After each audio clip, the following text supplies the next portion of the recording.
This is the CAA Historical Timeline presented by Madison Hare. Today I will be discussing the 10 most important events that have impacted English language learner education. The very first case that I'm going to be discussing is the 1923 case of Meyer versus Nebraska. So this case made the decision that a previous Nebraska law that was passed that restricted foreign language education was a direct violation of the Due Process Clause of the 14th Amendment. According to the text, this case established states' authority to determine the language of instruction in public schools, but the court still did protect the right of parents to organize after-school programs and weekend heritage language classes for their children. So the next case we have is Farrington versus Tukoshi.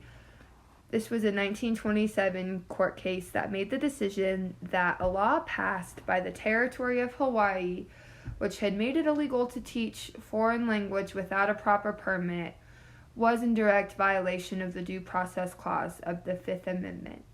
So this case, being a direct violation of the Due Process Clause of the 14th Amendment, like the previous case was not considered because at this time in 1927, Hawaii was still only a U.S. territory. It was not a state yet. So now we have Brown versus Board of Education of 1954. Now this is a pretty popular case, not only in English language learner education, but in the civil rights movement as well. This case resulted in the decision that racially segregated schools are unconstitutional even if they are considered equal. In other words, separate but equal is not equal. So, and according to our text, this court case made it clear that ELLs cannot be fully separated from other students throughout their education under the guise of helping them learn English. So meaning that they cannot be in their own classroom the whole time, only learning their one language. They need to be intermixed as well.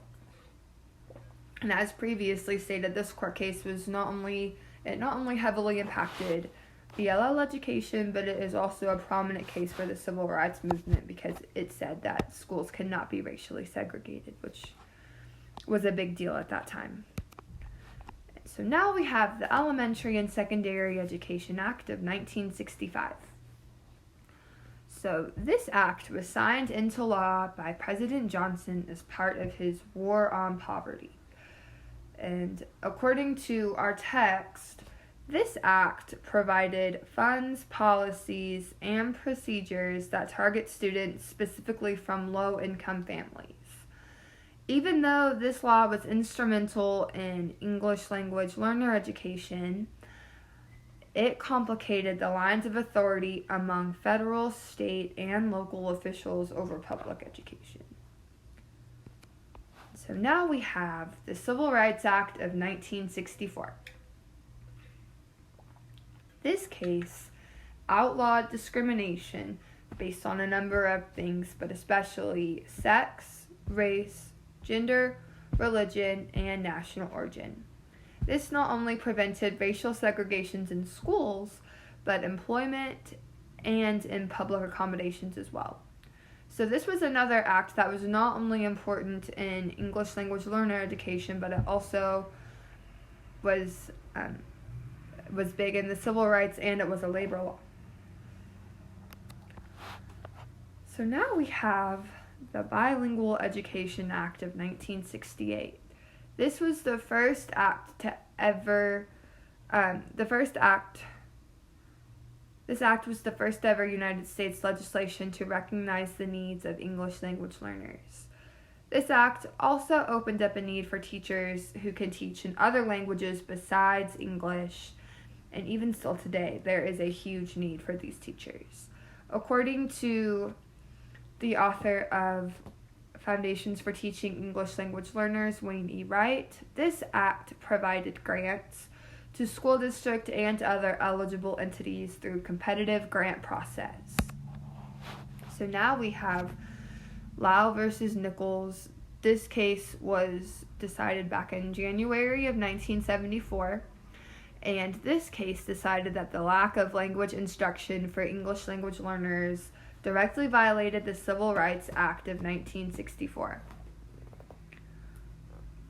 This case may be considered the most important court decision regarding ELL education, and the text states that Chinese American students in San Francisco were placed in mainstream classrooms despite their lack of proficiency in English, and they were left to sink or swim. So basically they were put in these mainstream classes without knowing how to fully speak English, and they were just left to fend for themselves. So this was a huge deal, and the text also states that the U.S. Department of Education's Office of Civil Rights created the Lau remedies to go after districts that were ignoring the needs of ELLs specifically, so this wouldn't happen again. So these remedies essentially require districts to implement bilingual education programs for ELLs.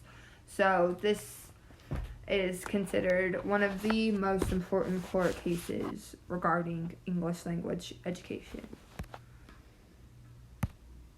And now we have the Equal Educational Opportunities Act. This act was passed in August of the same year as Lau versus Nichols, and this is actually a law that prevents discrimination in schools, including but not limited to students, faculty, and staff. This law also prohibits the racial segregation of students, relating back to Brown versus Board of Education. Separate but equal is still not equal.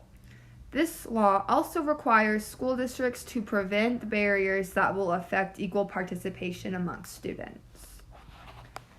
And now we have the No Child Left Behind Act of 2001. This act was a reauthorization of the Elementary and Secondary Education Act. And this act replaced the Title IV Bilingual Education Act with the Title III Language Instruction for Limited English Proficient and Immigrant Students. They specifically took out the term bilingual and replaced it with limited English proficient, but now limited English proficient is no longer used, and instead we use English language learners or ELLs. This act also added strict testing starting in the 3rd grade in the subjects of math, reading, and science. And then now we have the last important event that I will be discussing in this timeline. This is the Every Student Succeeds Act of 2015. Just like the No Child Left Behind Act, the Every Student Succeeds Act is also a reauthorization of the Elementary and Secondary Education Act. This act manages the U.S. kindergarten through 12th grade public education policy. According to our text, the ESSA maintains the standards and testing requirements of the No Child Left Behind Act, but affords states much greater flexibility in establishing school accountability programs. So the references that I used are our text that we are reading for class, Foundations for Teaching English Language Learners, Research Theory, Policy, and Practice. And I also took a chapter from Crawford's Educating English Learners, Language Diversity in the Classroom.